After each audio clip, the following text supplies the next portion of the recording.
Hello students, welcome to our genetic bio classes. तो आज हम लोग पढ़ने वाले हैं एक नया टॉपिक जिसका नाम है स्ट्रक्चर ऑफ पॉलन ग्रेन, मतलब परागकण की संरचना। तो चलिए स्टार्ट करते हैं हम लोग। Pollen grain is commonly globular in nature. परागकण की संरचना गोलाकार होती है। ठीक है, पॉलन ग्रेन होते हैं ना, वो बेसिकली ना गोल होते हैं, साइज में जो होते हैं गोल होते हैं शेप में, और the diameter is 25 to 50 micrometre. Its cytoplasm is rich in starch and unsaturated oily substance. परागकण का व्यास 25 से 50 माइक्रोमीटर तक होता है। परागकण के जीव द्रव में मंड, स्टार्च तथा असंतृप्त तेलीय पदार्थ पाए जाते हैं। कहता है क्या कि जो पॉलन ग्रेन होते हैं ना, परागकण जैसे कि संरचना ये गोलाकार होती है, उसका जो ये साइज होता है ना, साइज, ये जो साइज है इसका, वो 25 से 50 माइक्रोमीटर तक होता है। ठीक ना, 25 से 50 माइक्रोमीटर तक होता है। माइक्रोमीटर होता है क्या है कि जब कोई भी चीज़ को हम लोग माइक्रोस्कोप में देखते हैं और उसको मेजरमेंट करते हैं, उसको नापते हैं, उसका जो लंबाई चौड़ाई कितना है, उसको माइक्रोमीटर कहते हैं। ठीक है, तो जो पॉलन ग्रेन होते हैं ना, परागकण, वो क्या होते हैं, 25 से 50 माइक्रोमीटर होते हैं। इसके बारे में हम लोग पहले भी पढ़ चुके हैं, पॉलन ग्रेन के बारे में, पिछले वाले वीडियो में। अगर आप लोगों ने नहीं देखा है तो देख लेंगे पिछले वाले वीडियो, उसमें समझ में आ जाएगा। ठीक है, पॉलन ग्रेन एक प्रकार का मेल गैमीट है, नर युग्मक है, जो कि एंथर के अंदर, परागकोश के अंदर बनता है। वो मिल जाएगा आपको उस वीडियो में। The latter protect the chromosome from radiation damage. बचे हुए पदार्थ गुणसूत्र को विकिरण से बचाता है। ठीक है, कहता क्या है कि पॉलन ग्रेन में ज़्यादा मात्रा में क्या पाया जाता है, स्टार्च पाया जाता है, मंड पाया जाता है। ठीक ना, और क्या पाया जाता है, असंतृप्त तेलीय पदार्थ पाया जाता है। तो जो मंड है, मतलब स्टार्च, और जो असंतृप्त तेलीय पदार्थ है, ये दोनों एक प्रकार का पोषक पदार्थ है, जिससे कि परागकण को पोषण मिलता है। ठीक है, तो असंतृप्त का मतलब हो जाता है कि वैसे तेलीय पदार्थ जो कि परागकण के जीव द्रव में घुले ना हो, मतलब कि मिक्स ना हो, मिले हुए ना हो, उसे असंतृप्त तेलीय पदार्थ कहते हैं। ठीक है, तो बेसिकली ये दो चीज ज्यादा पाए जाते हैं परागकण में। ठीक ना, इसके अलावा कहता है क्या है कि जो बच जाते हैं, बचे हुए पदार्थ, latter protect the chromosome from radiation.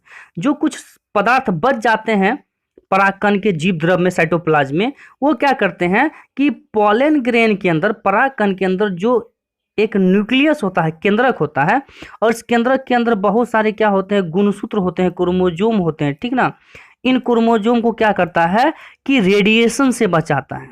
ठीक है, रेडिएशन से यह खराब ना हो जाए, गुणसूत्र इसका खराब ना हो जाए, क्रोमोजोम खराब ना हो जाए, उसके लिए क्या करता है, इसके अंदर पाए जाने वाले और भी पदार्थ क्या करते हैं, इसे रेडिएशन से बचाते हैं। ठीक ना, तो कहेंगे कि बचे हुए पदार्थ क्या करते हैं, गुणसूत्रों को, मतलब क्रोमोजोम को रेडिएशन से बचाते हैं। ठीक है, layer of pollen grain is called स्पोरोडर्म।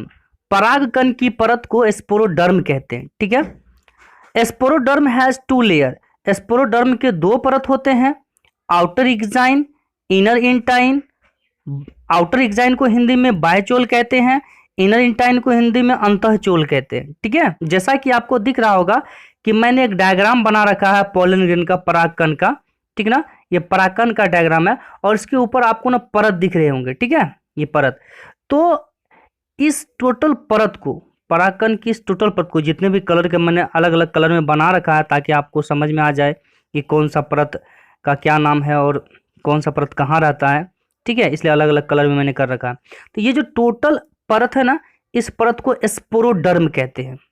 ठीक है, डर्म मतलब होता है ऊपर का त्वचा, ऊपर का चमड़ा, स्किन, और स्पोर मतलब होता है स्पोर सेल। ये स्पोर सेल है, परागकण को हम लोग स्पोर सेल भी कहते हैं। तो ये एक प्रकार का स्पोर सेल है, और इसके ऊपर का ये क्या है, त्वचा है, डर्म है, चमड़ी है। ठीक है, इसीलिए इसका नाम पड़ा स्पोरोडर्म। तो कहता है आगे कि ये जो स्पोरोडर्म होते हैं ना, दो भागों में बटे रहते हैं। ठीक ना, यहाँ से यहाँ तक की जो परतें हैं, ये परतें, ये सारी परतें, ये लाल, पीला, स्काई ब्लू, आसमानी नीला, और ये जो लाल है, ये सारी परतें एक हो गई, और ये जो हरा रंग का, ये परतें एक हो गई। तो कहता है कि जो पॉलन ग्रेन का परत है जिसको स्पोरोडर्म कहते हैं, इनके ना दो भाग होते हैं, या यूं कहे कि ये दो परतों में बटा रहता है। एक जो होता है ना, जिसको मैंने यहाँ पे भी मैंने यहाँ भी दिखा रखा है, डार्क कलर में कर रखा है, मैंने इसको पूरा कलर कर रखा है। ये वाला जो भाग है ना, एक ये भाग है जिसका नाम आउटर इक्जाइन है, मैंने यहाँ लिख भी रखा आउटर इक्जाइन, ये आउटर इक्जाइन है। और एक ये जो हरा वाला भाग है ना, एक ये भाग है, ठीक है। इस प्रकार से दो भागों में बांटा हुआ है। स्पोरोडर्म के दो परत हो गए, एक आउटर इक्जाइन और ये जो हरा वाला है इसका नाम मैंने यहाँ लिख रखा इनर इंटाइन, ठीक है। तो इस प्रकार से यहाँ पे दो परत हो गई किसके, स्पोरोडर्म के, एक आउटर इक्जाइन और दूसरा इनर इंटाइन, ठीक है। Intine is pectocellulosic in nature. यहाँ अंतःचोल होगा, मैंने अंतः छोड़ दिया, आप लोग अंतः लिख लेंगे, ठीक है। इंटाइन को अंतःचोल कहते हैं। अंतःचोल प्राकृतिक तौर पर पेक्टिन तथा सेलुलोज के बने होते हैं। जो इंटाइन होते हैं ना, वो क्या चीज़ के बने होते हैं, पेक्टिन के बने होते हैं और सेलुलोज के बने होते हैं, ठीक है। कहता है at place intine contain enzymatic protein, it is discovered by Knox and Heslop Harrison in 1971। अंतःचोल के पास एंजाइमी प्रोटीन होते हैं, इसका खोज 1971 में नॉक्स तथा हेस्लॉप हैरिसन ने किया था, ठीक है। किस साइंटिस्ट ने किया था इसका खोज, नॉक्स और हेस्लॉप हैरिसन, एक साइंटिस्ट था जिन्होंने 1971 में 1971 में, है ना, अंतःचोल के पास इंटाइन के पास पाए जाने वाले एंजाइमी प्रोटीन का खोज किया था, ठीक है। Exine is made up of highly resistance fatty substance called sporopollenin. बाह्यचोल अत्यधिक प्रतिरोधी वसीय पदार्थ का बना होता है जिसे स्पोरोपोलिनिन कहते हैं, ठीक है। जो एग्जाइन होता है बाहर वाला हिस्सा, ये जो बाहर वाला हिस्सा है ना एग्जाइन, ये वाला हिस्सा, ये बाहर वाला हिस्सा, ठीक ना, ये हाईली फैटी सब्सटेंस का बना होता है।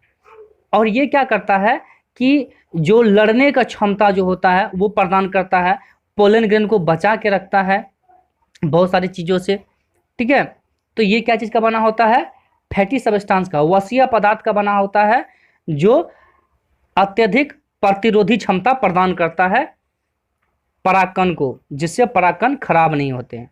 कहता है sporopollenin is not degraded by any enzyme, high temperature and strong acid. Sporopollenin किसी भी प्रकार के एंजाइम या उच्च तापमान या अम्ल से खराब नहीं होते। कहता क्या है कि जो स्पोरोपोलिनिन होते हैं ना, जो ऊपर का हिस्सा होता है स्पोरोपोलिनिन, ये क्या चीज़ होते हैं कि किसी भी प्रकार के एंजाइम से या ज़्यादा तापमान, ज़्यादा गर्मी में या कम गर्मी में, ठीक है, या किसी भी प्रकार के अम्ल से, एसिड से खराब नहीं होता है, ठीक है।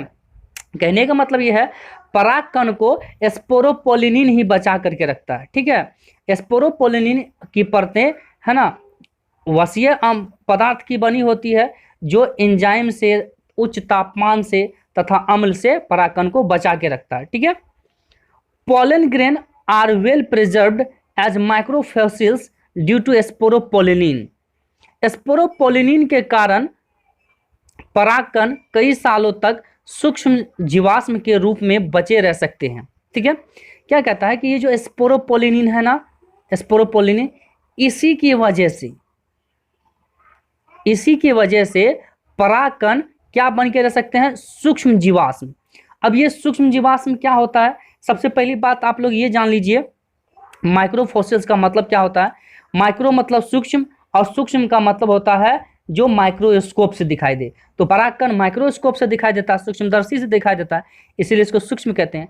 और जीवाश्म कहते हैं किसे, जीवाश्म का मतलब होता है कि जो बहुत दिनों तक क्या रहे, उसका शरीर बचा रहे, उसका शरीर सुरक्षित रहे, ठीक ठाक रहे, है ना, उसका शरीर न गले सड़े, उसे हम लोग जीवाश्म कहते हैं, ठीक ना। जैसे कि किसी जानवरों का जो शरीर का हड्डी मिल जाता है, अवशेष मिल जाता है बचा हुआ, तो हम लोग उस जीव का, उसका अवशेष उसे कहते हैं, जीवाश्म कहते हैं।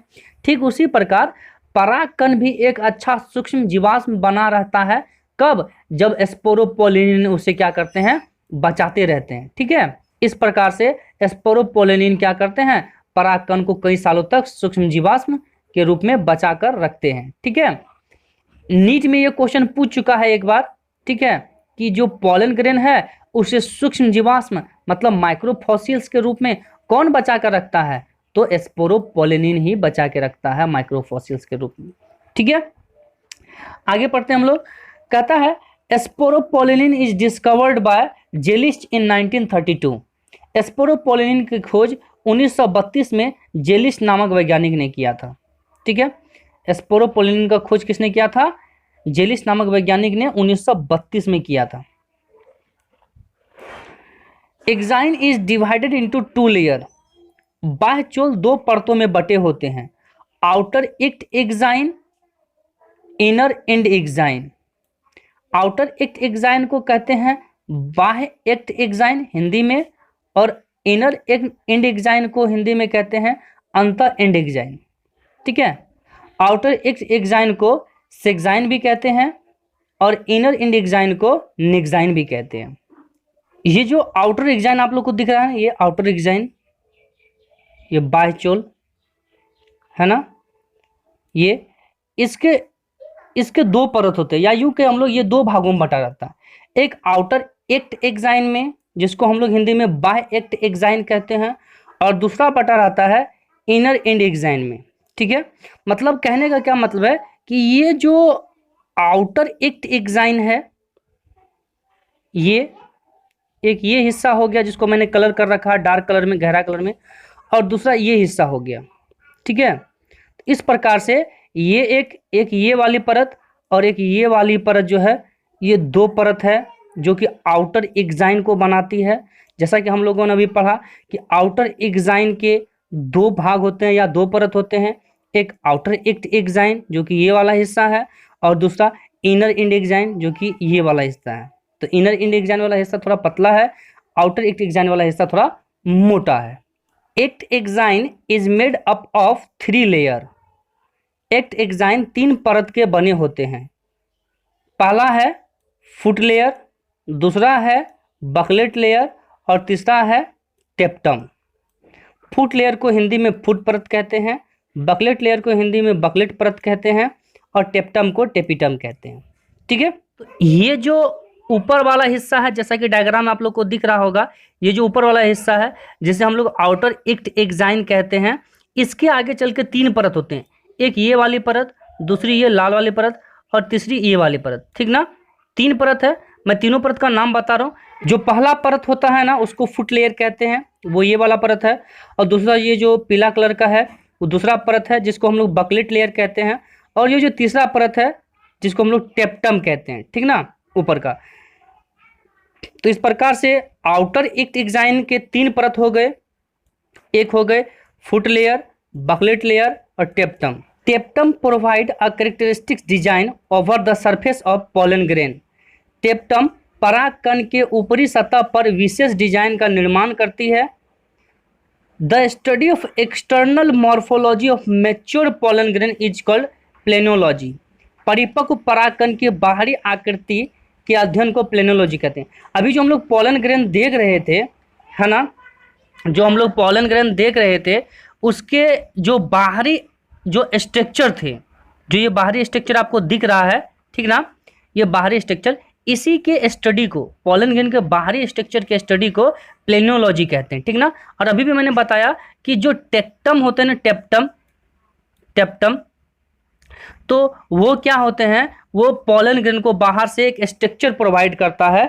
ठीक ना, बाहर से क्या करता है, एक स्ट्रक्चर प्रोवाइड करता है, डिजाइन देता है। जैसा कि आपको ये डिजाइन दिख रहा होगा, ये डिजाइन, ठीक ना, ये इन insect pollinated pollen grain the exine is covered over by a yellow viscous sticky and oily layer called pollen कीट। कीड़े के द्वारा परागित परागकण के बाह्य चोल पीला, चिपचिपा तथा तेलीय पदार्थों से ढका होता है, जिसे पोलन कीट कहते हैं। ठीक है, pollen kitt is made up of lipids and केराटिनॉइड्स।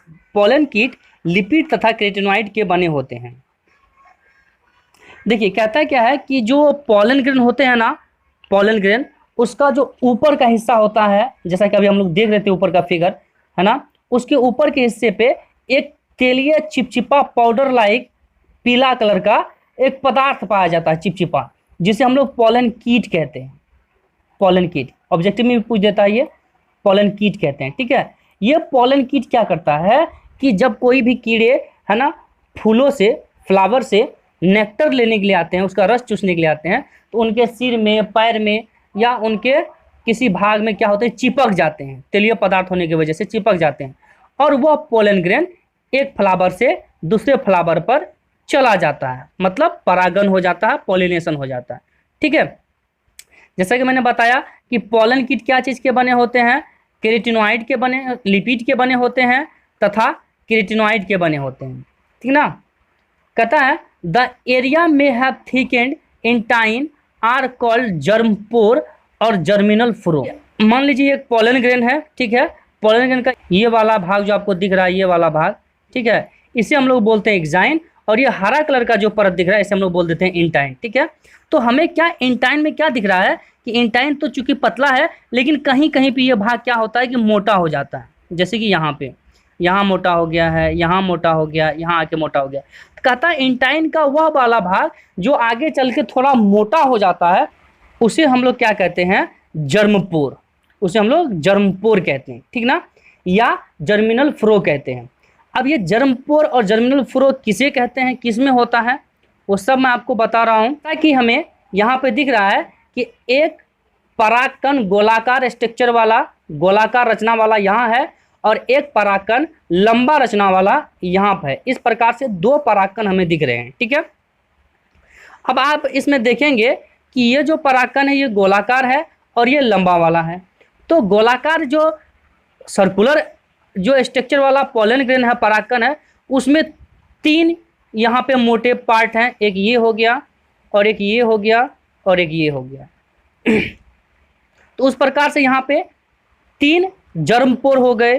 ठीक ना, तो इसको जर्मपोर कहेंगे। जब परागकण गोलाकार हो, पोलन ग्रेन गोलाकार हो और उसमें तीन जर्मपोर हो, मोटा पार्ट हो, उसे हम लोग जर्मपोर कहेंगे। अगर परागकण पोलन ग्रेन लंबा स्ट्रक्चर हो, है ना, ऐसा हो, और उसमें एक ही इस प्रकार का मोटा पार्ट एक ही हो, तो उसे हम लोग जर्मिनल फ्रो कहते हैं। ठीक है, कहता है अंतःचोल का वह हिस्सा जो मोटा हो जाता है उसे जर्मपोर कहते हैं। Pollen grain are generally with 3 germ pore in dicot called tricolpate. द्विबीजपत्री पुष्प के परागकण में सामान्यतः 3 जर्मपोर होते हैं, जिसे ट्राइकोल्पिटी कहते हैं। Pollen grain are generally with single germ pore in monocot called monocolpate. एक बीजपत्री पुष्प के परागकण में सामान्यतः एक जर्मपोर होते हैं, जिसे मोनोकोल्पिटी कहते हैं। जैसा कि हमें दिख रहा है कि ये जो गोलाकार स्ट्रक्चर वाला पोलन ग्रेन है उसको ट्राइकोल्पिटी कहते हैं, और जो लंबा कलर का स्ट्रक्चर का जो डिजाइन वाला पोलन ग्रेन है उसे हम लोग मोनोकोल्पिटी कहते हैं। ठीक है, तो बात यहाँ आती है कि जब डाइकोट वाले पौधे में, डाइकोट समझ रहे हैं आप लोग, डाइकोट का मतलब कि जब कोई बीज का छिलका हटाने के बाद उससे 2 दाने निकलेंगे। ठीक है, जैसे चना में होता है, आम के बीज में होता है। ठीक है, 2 दाने निकलेंगे, तो उस प्रकार के बीज को हम लोग डाइकोट कहते हैं, और उससे निकलने वाले पौधे को भी हम लोग डाइकोट कहते हैं। हिंदी में द्विबीजपत्री कहते हैं। ठीक है, और उस प्रकार के फूल को भी, फ्लावर को भी हम लोग डाइकोट ही कहते हैं, द्विबीजपत्री पुष्प कहते हैं। लेकिन अगर एक ऐसा बीज हो और उसके छिलका हटाने पर उसमें एक ही दाना निकले, उसका एक ही पत्र हो, तो उसे हम लोग मोनोकोट कहते हैं। उस प्रकार के पौधे को भी हम लोग मोनोकोट प्लांट कहते हैं। उस प्रकार के फूलों को भी, फ्लावर को भी हम लोग मोनोकोट फ्लावर कहते हैं। ठीक है, एक बीजपत्री पुष्प कहते हैं। तो कहता है क्या कि जो डाइकोट फ्लावर हैं, मतलब द्विबीजपत्री वाले पुष्प हैं, उसमें अक्सर क्या होगा, परागकण पोलन ग्रेन गोलाकार होगा और उसमें 3 जर्मपोर होंगे। ठीक है, इस वजह से इसे हम लोग ट्राइकोल्पिटी कहेंगे।